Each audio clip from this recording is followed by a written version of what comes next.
ચાલો નેત્ર બંધ કરો, શરીર ભાવ ટાળી બ્રહ્મભાવ ધારણ કરો, બ્રહ્મભાવમાં ભગવદ ભાવ ધારણ કરો અને ભગવાન શ્રી હરિનો ખૂબ મહિમા વિચારો, સ્તુતિ કરો કે હે મહારાજ, તમે સર્વ કારણના કારણ છો. તમે તો જે કાંઈ છે એનું મૂળ બીજ છો. આ તમારી દિવ્ય અલૌકિક મૂર્તિ સર્વનો આધાર છે. આ રૂપાળો તમારો આકાર એ તો મારો મૂર્તિમાન પ્યાર છે. હે પૂર્ણ પુરુષોત્તમ સર્વાવતારી ધામના ધામી, હું કેટલો આત્મા ભાગ્યશાળી કે તમે મારે વિશે મૂર્તિમાન રહ્યા છો.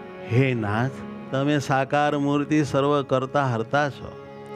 મેં મૂર્ખાએ કરીને જડ દેહને પામી એને કરતા માની મારું કર્તૃત્વ એમાં નાખીને કરતાપણાનો અહંકાર લીધો.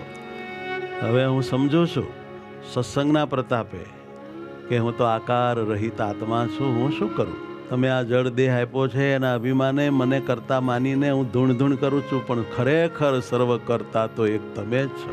હે વાલા, તમારા વિના મારું કોઈ નથી, તમારા વિના મારામાં કોઈ નથી. તમે જ એક મારામાં હતા છો અને તમે જ એક મારામાં કાયમ રહેવાના છો.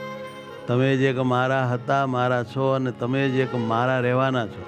બાકી બધું આવે છે અને જાય છે, થોડાક સમય પૂરતું મારું થાય છે, ગણાય છે ને પછી મારું કાળે કરીને મટી જાય છે. આમ કરોડો યુગોથી હું આ માયામાં ભટક્યા કરું છું. હે પૂર્ણ પુરુષોત્તમ, મારી માથે કૃપા કરો, મને આશીર્વાદ દો. વાલા, તમારા રૂપાળા કોમળ હાથ મારે મસ્તકે મૂકો. હે પ્રાણ પ્રીતમ, મને ભાવથી ભેટો. હે ભગવાન, તમે આવા ને આવા અખંડ મને દર્શન દો. મારા આત્મામાં સદૈવ બિરાજમાન રહો. મને હંમેશા તમારા સ્વરૂપમાં જોડી રાખો. પ્રભુ, મારે તમારી સાથે રહેવું છે. મને તમારી નઠારી માયામાં ક્યાંય ફસાવા દેશો નહીં. મારી કુઆદત, કુવાસના વગેરેમાંથી મને પાછો વાળીને તમારા સ્વરૂપમાં કાયમ માટે જોડો. બાપ જોડો, હું કરગરીને કહું છું. હે પ્રભુ, તમે તો મહાસમર્થ છો. મારા ઉપર દયા કરો.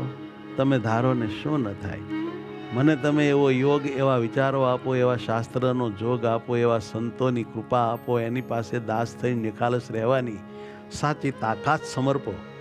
હું એ પ્રમાણે કરીશ અને જરૂર તમારી આજ્ઞા પાડીને તમને પામીશ, તમારામાં જામીશ.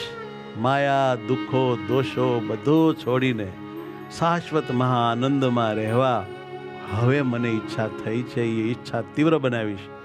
વહેલો વહેલો તમારા મહાઆનંદમાં હું પહોંચીશ. કૃપા કરો, કૃપા કરો પ્રભુ, કૃપા કરો.